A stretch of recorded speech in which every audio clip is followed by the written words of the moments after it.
Hello, I am Danielle Beck with Connection Christian Church. Thank you for joining me today as we continue our daily devotional through the book of Ruth. This week, we have been looking at chapter 2 in the book of Ruth. In this chapter, Ruth and her mother-in-law Naomi have arrived back in Naomi's homeland. As widows, they were both left without anyone to provide for them, which was very serious in their time. Ruth goes into a nearby field to glean the leftover grain. Not by coincidence, Ruth is in the field of Boaz, and Boaz has taken notice of Ruth for the way she has given up everything in order to care for her mother-in-law, and this pleases him. Today we will pick up in Ruth chapter 2, verses 14 through 18 at mealtime. So Ruth chapter 2, 14 through 18. And at mealtime, Boaz said to her, "Come here and eat some bread and dip your morsel in wine." So she sat beside the reapers, and he passed to her roasted grain, and she ate until she was satisfied, and she had some left over. When she rose to glean, Boaz instructed his young men, saying, "Let her glean even among the sheaves, and do not reproach her. And also pull out some of the bundles for her, and leave it for her to glean. Do not rebuke her." So she gleaned in the field until evening. Then she beat out what she had gleaned, and it was about an ephah of barley. She took it and went out into the city. Her mother-in-law saw what she had gleaned. She also brought out and gave her what food she had left over after being satisfied. After reading a passage, I make a few observations about the passage based on a few simple questions I can ask myself. The first question is, what do you see in the verses you're reading? So for today's passage, in verse 14, we notice that it is mealtime, and Boaz has invited Ruth to eat alongside his servants. It tells us that Ruth ate until she was satisfied, meaning she was able to eat all she wanted. Another observation to point out from verse 15 and 16 is that Boaz instructed his servants to leave some of the grain for her to gather.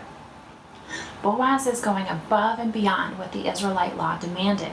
This law requires that the corners not be harvested and to be left for the poor, in what was known as gleaning. In verse 17, we see that Ruth gleaned in the field until evening. She worked a full day, and she collected an ephah, which is quite a load. It was enough for several days of hearty eating for both Naomi and Ruth. And verse 18 tells us that Ruth took what she gleaned and brought it to Naomi. We also see that Ruth shared the leftovers from her meal with Boaz, and there was leftover food after Naomi also ate and was satisfied. As we consider our observations, is there a repetition of words? Some of the words I noticed being repeated were the words satisfied, meaning content or pleased, leftover, meaning remaining or surplus, and glean, which means to collect gradually, bit by bit. What words in the passage stand out to you? For me, the phrase ate until satisfied and had some leftovers stood out. They reminded me of similar phrases in the Gospels and the retelling of when Jesus fed the 5,000. They all ate and were satisfied, and there were 12 baskets full of leftovers. So next we will look at the application of this passage. What is God saying to you today? To me, God is telling me that He promises to provide abundantly for us. Through Ruth, God is also showing me how faithful obedience is rewarded. How can you apply what you just read to your own life? For myself, I need to commit to giving 100% to the work God has entrusted to me. I need to stay in the field, or I need to stay and work where God has placed me.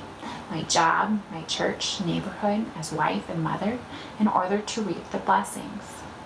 What changes do you need to make? Some of the changes I feel I need to make are to be grateful for the many different ways God has provided abundantly for me.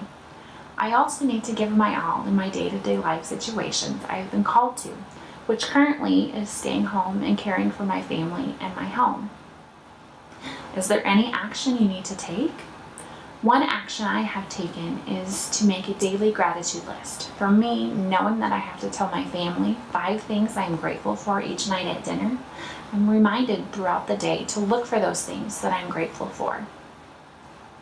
Before I leave you for today, let's close with a word of prayer. Lord, thank you for your word and this opportunity to study the book of Ruth. Thank you for the many ways you have provided abundantly. Help us to give our all to the life you have called us to, so that we will bring you glory. Amen.